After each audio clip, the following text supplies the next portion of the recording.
Get this and get it straight. Crime is a sucker's road, and those who travel it wind up in the gutter, the prison, or the grave. This time, a fireball, too handy with a target pistol, led me down a rocky road past a sleazy money grubber to a curly-headed corpse. And it might have gotten worse if I hadn't slowed down at the hairpin turn. It happened like this. From the pen of Raymond Chandler, outstanding author of crime fiction, comes his most famous character in The Adventures of Philip Marlowe.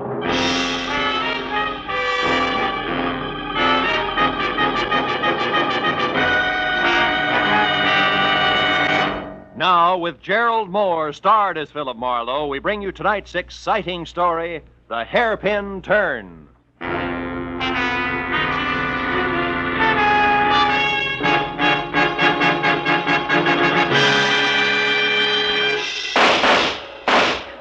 Hey, stop it. Put down that gun and listen to me. Stay back, Uncle Enoch. How do you like that? And if you could think just half as straight as you could shoot, I'd have nothing to worry about, but you can't. And it's high time you realize that Oh, there's the house buzzer. Somebody's up at the house, Uncle Enoch. And this is Miles' night off. Well, all right, I'll answer it. I'm expecting a man from the office. But as soon as I've finished with him, you and I are going to have a talk, young lady. Do you understand? I said... Oh, what's the use?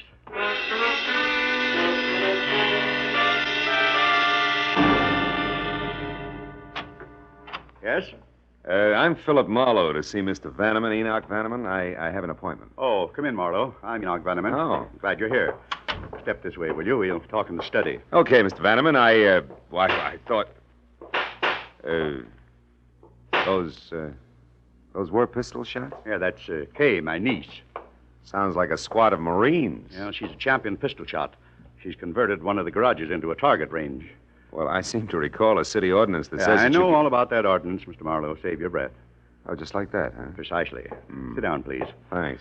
Breaking a city ordinance is a perfect example of all the crackpot things that headstrong young fool insists on getting mixed up in. And you want me to get mixed up with the crackpot, huh? Yes, she has no more sense in her choice of male companions than she does in her hobbies. And she's a very rich girl. Now, look, if this is a bodyguarding assignment, Mr. Vanneman, I want to tell Kay you... has been going with a man named Cliff Lace, an unsavory type at least. Professional horse player, I think, and it was quite an affair. Was quite an affair? That's right. She threw Lace over for a new love recently. A fellow I've never met. She's serious, but refuses to tell me anything about him. So? So Cliff Lace doesn't like the idea because, from his standpoint, a very good thing has slipped through his fingers. Oh. He's going to do something about it, huh? And I don't know. But since about the time they broke up, a man's been snooping around the grounds here, Marlowe. Really? He's about 40, short, greasy looking. He has a flabby kind of face with fat lips and with a large black mole on the right side of his nose. Hey, I may know that character, Mr. Vanneman. I'll have to check to be sure. Morrow, I want to know who he is and why he's been hanging around here. Also, I want to find out all there is to know about Kay's new man. Tell me, how old is Kay, Mr. Vanneman? She's 26. That's her picture there. Oh, yeah. Blonde fireball. Look, Mr. Vanneman, if she's 26, maybe her love life is none of your business. It is my business. I'm her guardian, and I'm very fond of her. But she's reckless, stubborn, and erratic. Yeah, well, money's great, but it'll never replace the old-fashioned parent. Well, it's also a big responsibility, you know. No, not firsthand, I don't. It leaves one open to every crooked scheme in the book. Here, look, Marlowe. I've written my personal phone number on this card. You can reach me there privately at any time. All right, Mr. Vanneman, I'll see what I can find out.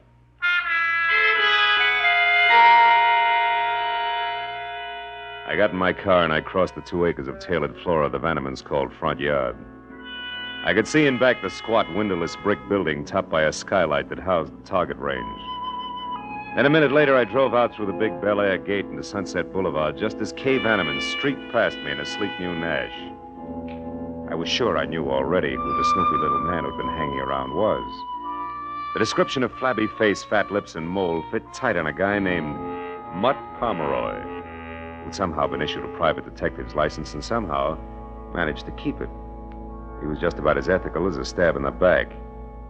I remembered he had an office in a fire trap on Bronson, so I made that my first stop.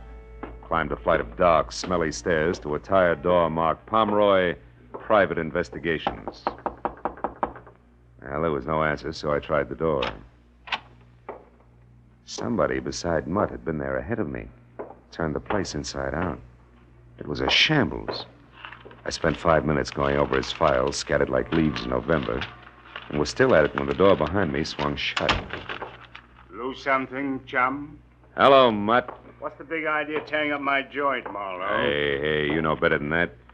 I wouldn't touch the stuff you keep on file without rubber gloves. Real funny. If you didn't do this, then who did? I came in and found it just like this. One of your clients must have gotten a little careless. You're full of them tonight, aren't you? Yeah. What do you want here, Marlowe? I need a little help, Mutt. No kidding. Hmm. Okay, chum, sit down. Glad to help out a brother sleuth any time at all. Now, what's your problem? Why are you so interested in the Vanneman place? Oh, the Vanneman place. Yeah. Huh? Quite a chunk of real estate they got there. I know. What's the fascination? A little simple investigation for a simple little lady.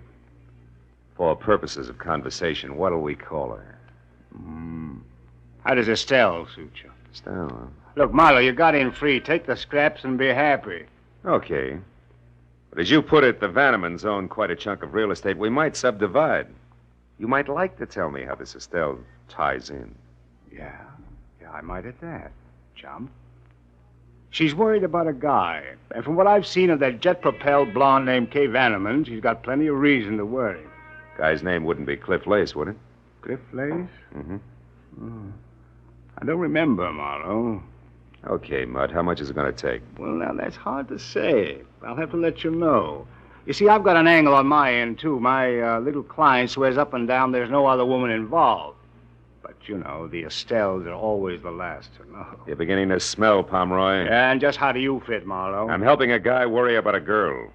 Well, that's real nice. And when your clients worry, the wrinkles make dollar signs, so you're always right. Is that it? Thanks for everything. I'll see you around, Mutt. Yeah, but don't go away mad, chum. Oh, of course not. That's why I'm leaving now.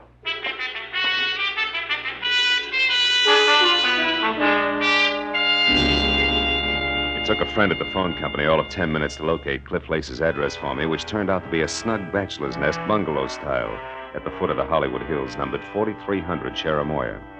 I parked, started for the front door, and on the way, past an open window where the silhouette of a man at a telephone was cut into neat slices by a Venetian blind. Oh, but you better want But to his talk voice to me, came my through dear. in one piece, and Yeah. you couldn't miss it. You see, Estelle, I know almost all about you. Oh, yeah. I got your name earlier tonight from a mutual friend, Mr. Mutt Pomeroy. Yeah, I think it's about time we got together for a little business conference, huh? Now, right there at the plaza in, say, 2 hours? You'll still be registered as Ruth Bridges. Good. Goodbye, Estelle. When he hung up, he moved over to a bottle of Johnny Walker Scotch. I waited until he'd helped himself, and then I went to the door.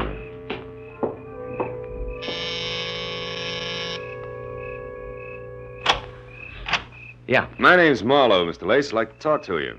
What about? Whatever it was you were looking for when you ransacked Mutt Pomeroy's office tonight. Do I come in? Yeah, of course. Thanks. But I'm afraid I don't know what you're talking about. Oh, come on. We both know that's a lie. Let's forget it and go on from there, huh? Just a minute. You a cop? No. But I'll call him at the drop of a hat. Make it easy on yourself. What's Mutt Pomeroy to you? Bag of worms.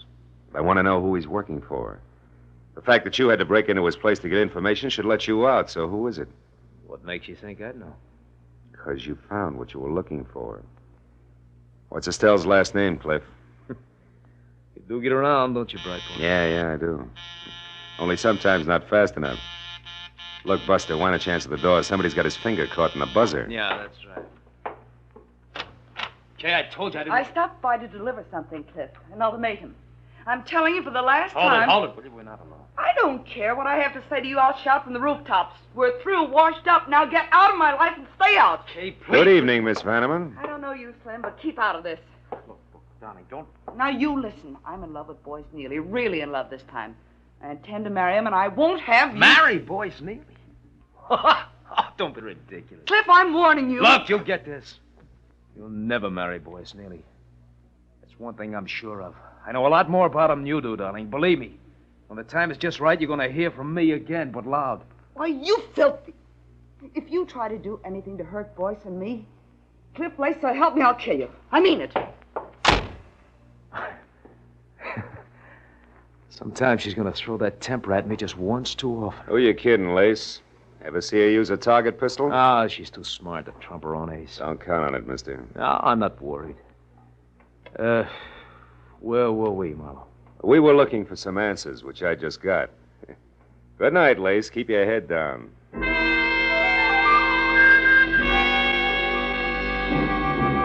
The way things were breaking, I was sure if I didn't get to the woman named Estelle before Lace did, I wasn't going to get anywhere. So I spent the next hour folded up in a phone booth running down the list of respectable and semi-so hotels with the word plaza either fore or aft. Finally, a flute-voiced night clerk in a mid-Victorian number called the Royce Plaza confessed that they had a Ruth Bridges, which was the name that I'd heard Lace mention. She was registered from Santa Monica, but at the moment out. I was convinced that she was really Estelle, Mutt Pomeroy's client. So I drove over to the hotel, invested $5 for the night clerk, picked up a newspaper, and waited. Halfway down the sports page, a prim brunette came in who would have been pretty without the overload of nervous strain stamped on her face. As she crossed the deserted lobby, the clerk gave me a nod, so I called her name, caught up with her at the foot of the stairs. You called me? Yeah, if you could spare me a minute, Miss Bridges, I'd like to talk to you. What do you want? Well, my name's Marlowe. I'm a private detective. A private detective? Yeah, look, honey, let's move over into the corner. You know, that boy on the desk is going to sprain his neck if we don't. But what do you want with me? Well, suppose we start off with your real name, Estelle. What's the rest of it?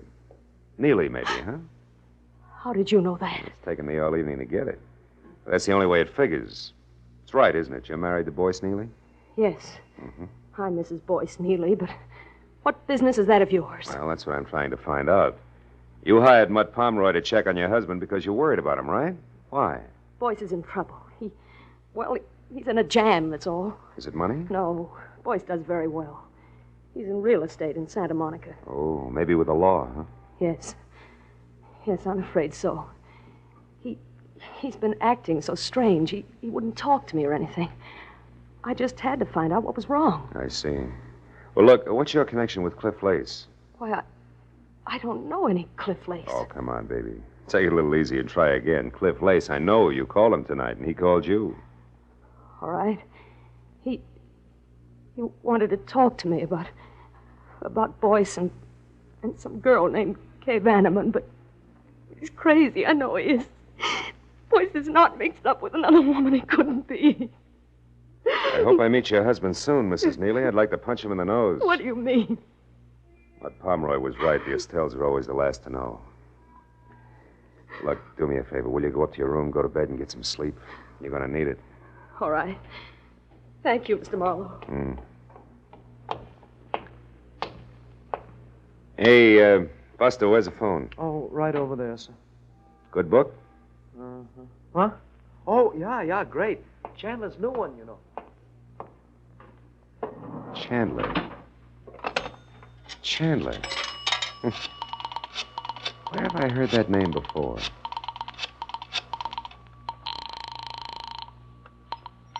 Hello? Enoch Vanneman? Marlowe, Mr. Vanneman. Kay there? No, she's not, Marlowe. And listen, I want you to forget whatever else you're doing and find her immediately. Well, what's the matter? She left here about 15 minutes ago in a fury. Where was she going? I don't know for sure. She left shortly after you did tonight. Then she came back about an hour I ago. know. I ran into her. What happened this time? She got a phone call from Cliff Lace. Something was said about him now being in the driver's seat, whatever that means. She was furious. That's not good, Vanneman. Believe me. Well, it's worse than you think. You've got to stop her. Because when she left here, Marlowe, I'm quite sure she had her target pistol with her. I hung up the phone, ran out to my car, and headed back to Cliff Lace's bungalow on Cherimoya. But Kay had a 15-minute head start, and at that hour, in her frame of mind, the drive in from Bel Air was a hop, skip, and a jump. The only hope was in Lace himself being smart enough to know that he'd overplayed his hand. The street was deserted when I pulled in and parked down the hill from the place. When I got to the front door and found it unlocked, I eased it open and went in. The living room was dark, but there was a light on in the bedroom, and I started for it. Before I saw the bulk of a figure leaning against the dark side of the frame. Come on in, chum. Make yourself at home. What are you doing here, Mutt? Easy, Marlowe. There's no hurry. Not now, there's not. School's out, chum. Where's Lace? Inside. It was nice, clean, accurate, and exactly dead center. He never knew what hit him.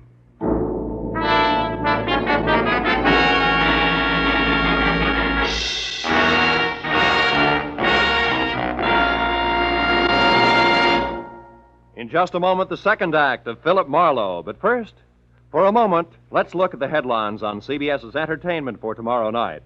First, East is East and West is West. So, Jack Benny, on his way to New York, hasn't yet heard that the subway fare is a dime. Second, Charlie McCarthy, already in New York, rewrites Henry Fonda's tough-talking Navy officer in Mr. Roberts. And third, Andy of Amos and Andy, released from bail, jail, and Abigail, gets into new hot water. Besides these, you'll also find headliners Eve Arden, Red Skelton, Horace Heidt, and all the other great Sunday night shows on most of these same CBS stations tomorrow night. Now, with our star, Gerald Moore, we return to the second act of Philip Marlowe and tonight's story, The Hairpin Turn.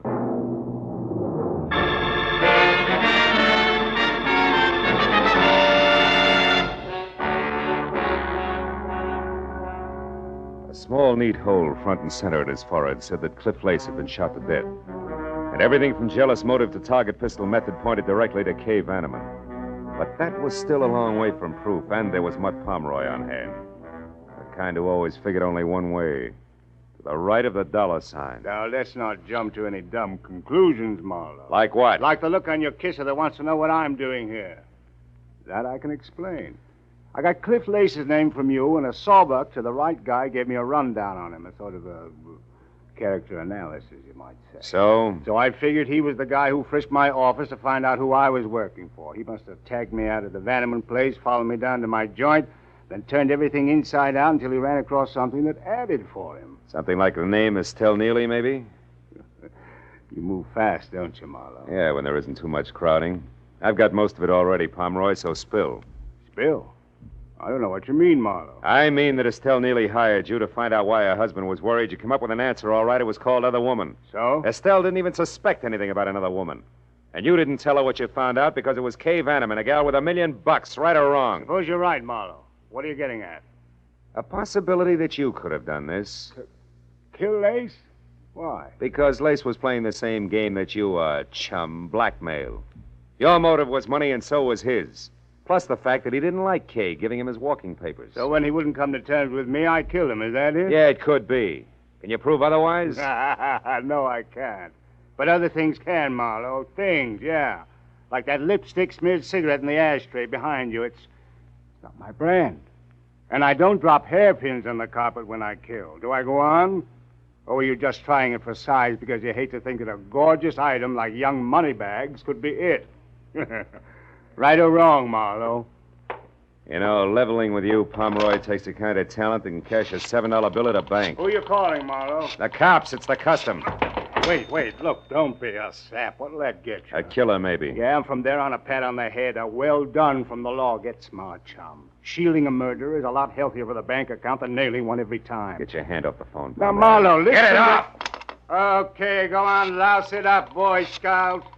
Who knows, maybe some bright day you might even run for alderman, Marlowe. Without your votes, I'm sure.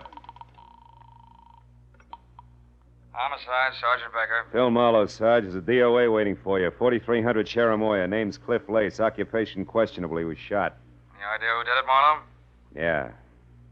Poor little rich girl named Kay Vanneman, or her sweetheart, one Mr. Boyce Neely. Who lives in Santa Monica?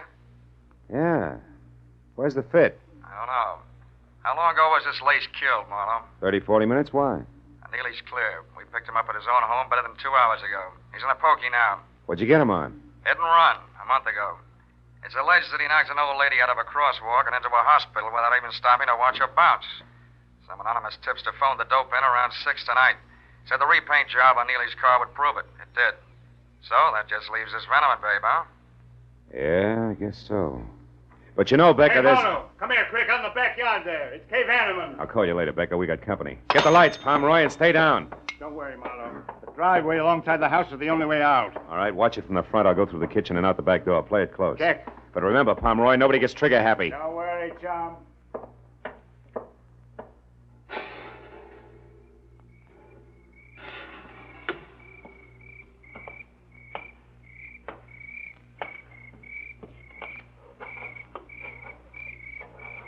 Kay! Come on, baby. You're cornered back there. Talk up. Who's that? Philip Marlowe, the guy you saw here with Cliff Lace earlier tonight. I'm also a private detective who's working for your uncle and trying to keep you out of trouble. Now, let's have the target pistol, baby. Come on, throw it in. I can't. I don't have one. Uncle Enoch says different. He told me you left the house with I it. told you I don't have one. All right, come on out. But slowly, hands high, no jokes. I always lose my sense of humor right after murder. After... Yeah. Lace was shot to death. Never mind the carefully arched eyebrows. You're in too deep, honey. You don't think I had anything to do with Cliff Lace getting killed, do you? Oh, no. It's all one great big coincidence, huh? Why don't you leave, Miss Vanneman? I said, why don't you leave? Well, how about it, Mr. Marlowe? Go ahead. I won't try to stop you. If you're guilty, you won't get very far. Well, all right. All right, Pomeroy, what's on your mind? A partnership, chum. Based on what, chum? Based on the fact that I saw you kill Cliff Lace. That? You what? Yeah. I saw you standing over the body with a smoking gun. Come on. You don't think you can really make that stick, do you? No, but it would keep you busy explaining for a while, long enough for me to wind up my business. Oh. Mm-hmm. Well, Marlowe, what'll it be? You and me as partners doing business with old Enoch Vanneman on behalf of the niece I'm sure you'll want to protect? Or me in business for myself? Well, which? It'll be partners, Pomeroy. Okay, chum. Let's get inside and clean up. The lady was kind of careless around the edges. Hey, the split. How far does it go? 50-50. Fair enough. Fair enough. After you, Phil. Now get that cigarette butt and the hairpin on the copper there. Then tell Sergeant Becker that you were jumping the gun about the Vanneman girl because you just found out that she was at home all night. I'll check the rest of it. Okay, Mutt. First the cigarette butt, then the hairpin. Hey. What is it, Marlowe? What's with the hairpin? Why'd you say... Marlowe, quick, get the light. Someone's out front. Don't shoot it. Maybe the law.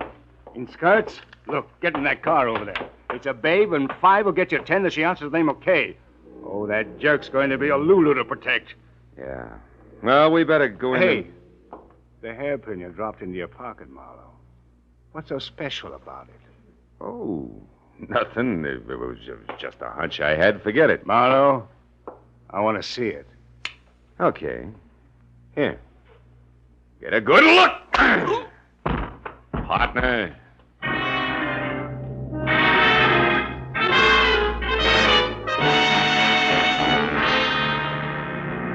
It was a fast 20-minute drive back out to Bel Air and the Vanneman place. All the way, I worried hard that the hunch I was playing was right and that I was going to be too late to do anything about it. When I was there, parked halfway up the pebbled driveway out of my car and running toward the fluorescent light and the sound of a woman's voice that filtered through the heavy iron mesh over an air vent in the windowless target range, I slowed to a walk, switched to 45 from pocket to right hand, and then I moved up to where I could both see and hear. Kay Vanneman was huddled in a far corner, her eyes crowded with fear and riveted on the dainty but lethal .22 automatic that Cliff Lace's murderer pointed straight at her head. Estelle Neely had her back to me, but with the grill that was designed to stop bullets between us, there was nothing I could do. You've got to listen to me. Please listen before you do anything crazy. I swear I never knew that Boyce was married. I'd never have gone with him if I'd known. You're a liar. No, it's the truth, I tell you. It started like the others, fun and no questions asked. But then I fell in love, and it never occurred to me that he might have been married. Stop it. I don't want to hear any more. I've already killed once for Boyce, the guy I turned into the police for something he did a month ago. You turned your own husband over. I did that so they'd put him away out of your reach. You'd never wait for him. You'd go your own merry, merry way a week after he was in jail. Boyce would be glad to come back to me after 5 years of living in a cage like an animal. And he'd never suspect that I was the one who informed. I hired a private detective, Mutt Pomeroy, and made sure that he knew I never even suspected that Boyce could have anything to do with another woman. Then Boyce would never realize it was you who turned him in, because you had no motive. Mutt Pomeroy would be your witness to that. I killed Cliff Lace because he traced me from Pomeroy, and then found out that I was the one who told the police about Boyce. He would have blackmailed me forever. And I'm not sorry, nor will I be when I kill you. Now sit down, Miss Vanneman, and listen carefully. I couldn't shoot, and I knew that it would be disastrous to yell, but I had to do something in a hurry. I moved up quietly to the door. It was locked. That only left one chance, the skylight on the roof. The building was low, and a lawn chair nearby was all the help I needed. When I was up and over to the skylight, there was glass and no mesh underneath. I still hadn't made it because from that angle I could see Kay, but only hear Estelle. Now you know just what kind of a woman is going to kill you. But why me? I told you. I don't care what you told me. It was you, young and beautiful, that started all this. All this that's almost over now because the other detective, that Marlowe, knows that I killed Lace. He found a hairpin there. I saw him from the window. I saw him pick up the hairpin, Miss Vanna. No, stay back. The black hairpin that couldn't possibly belong to a blonde like you. The hairpin that said Marlowe knows that I killed Lace. So I'm through, and I know it. But before they get me up... my hand, Marlowe, is she dead? No, just out. Well, fireball, any appropriate wisecracks? Wisecrack? Not for quite a while, Marlowe.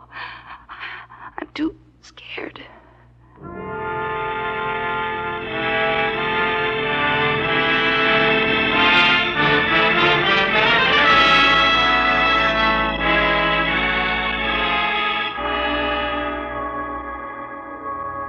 Well, it was the usual hour and a half of questions and answers with client, followed by the same questions and answers with police before I finally closed the door on Enoch Vanneman's marble halls and started down past the manicured shrubbery to where I'd left my car. Outside, the night was cold and clear. And as I walked, I looked up at the vastness overhead and wondered why I had the kind of job that made me no more than houseboy with gun for a rich guy with a badly spoiled niece. But I stopped wondering when I was at my car and no longer alone. I just wanted to say thanks before you left, Phil. I'm going to do my best to stay out of trouble from here on out. You know why? No, why? Because I want to be good enough for the right guy who may come along someday. A guy like you, I mean. Oh? Thanks, Phil. I'm very grateful. Yes, well, my job's all right 9 times out of 10.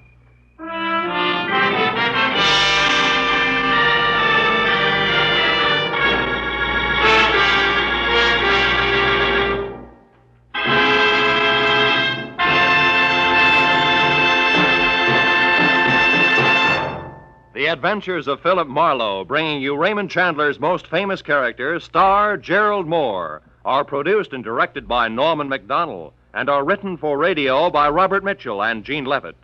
Featured in the cast were G.B. Hunter, Jay Novello, Olive Deering, Ralph Moody, Tony Barrett, and Charles Russell. The special music is composed and conducted by Richard Arant. Be sure and be with us again next week when Philip Marlowe says... It happened in a place called Bay City where I was unwelcome to a fat fry cook with a secret and a dapper gambler who smoked oversized cigarettes. But where to the long arm of the law, I was poisoned.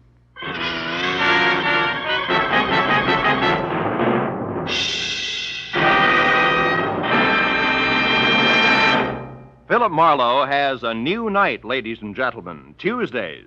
Yes, starting February 7th, The Adventures of Philip Marlowe will be heard every Tuesday night at 9:30 Eastern Standard Time. Be sure and listen. Remember, Tuesday night, Marlowe night. And 1 week from tonight, at this time, you'll find one of your favorite radio families, the Goldbergs. Yes, Molly, Jake, Sammy, Rosie, and all their friends are moving from Friday nights on CBS to Saturdays, starting next Saturday. This is Roy Rowan speaking. Stay tuned now for Gangbusters, which follows on most of these same CBS stations. This is CBS, where the Goldbergs and Arthur Godfrey's Digest will now be heard every Saturday night, the Columbia Broadcasting System.